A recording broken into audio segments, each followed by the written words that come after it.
রাশিয়ার president Vladimir Putin কঠিন সিদ্ধান্ত নিচ্ছেন। প্রতিরক্ষা মন্ত্রী সের্গেই শোইগুকে পদ থেকে সরিয়ে নিরাপত্তা পরিষদের সচিবের দায়িত্ব দেওয়ার প্রস্তাব করেছেন পুতিন।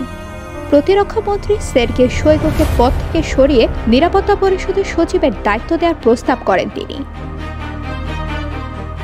রাশিয়ার আইন অনুযায়ী প্রেসিডেন্ট হিসেবে পুতিনের দায়িত্ব নেয়ার পর মঙ্গলবার পুরো মন্ত্রিসভা পদত্যাগ করবে। নতুন প্রতিরক্ষা মন্ত্রী হিসেবে আন্দ্রেই বেলোসভের নাম প্রস্তাব করেছেন রুশ প্রেসিডেন্ট। তবে বেলোসভের প্রার্থিতা রুশ পার্লামেন্টের উচ্চকক্ষে অনুমোদিত হবে না।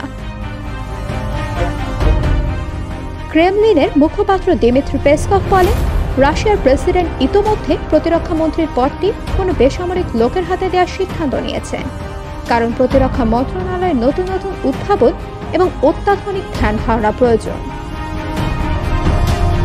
প্রসঙ্গত, সের্গেই শোইগুকে 2012 সালে প্রতিরক্ষা মন্ত্রী নিযুক্ত করা হয়।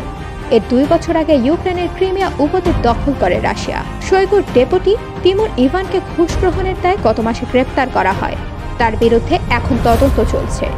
শোইগুর সঙ্গে সম্পর্ক অবনতির প্রেক্ষাপটে তার এই পতন ঘটে। গত মার্চে 87% ভোট পেয়ে টানার তৃতীয়বারের মতো রাশিয়ার প্রেসিডেন্ট পদে নির্বাচিত হন পুতিন। রাশিয়ায় গত 200 বছরের মধ্যে সবচেয়ে বেশি সময় ক্ষমতায় ছিলেন সাবেক সোভিয়েত ইউনিয়নের কমিউনিস্ট পার্টির সাধারণ সম্পাদক জোসেফ স্তালিন। 29 বছর ক্ষমতায় ছিলেন তিনি। পঞ্চম মেয়াদ পূর্ণ করলে স্তালিনের চেয়ে বেশি সময় ক্ষমতায় থাকা রুশ শাসক হবেন পুতিন।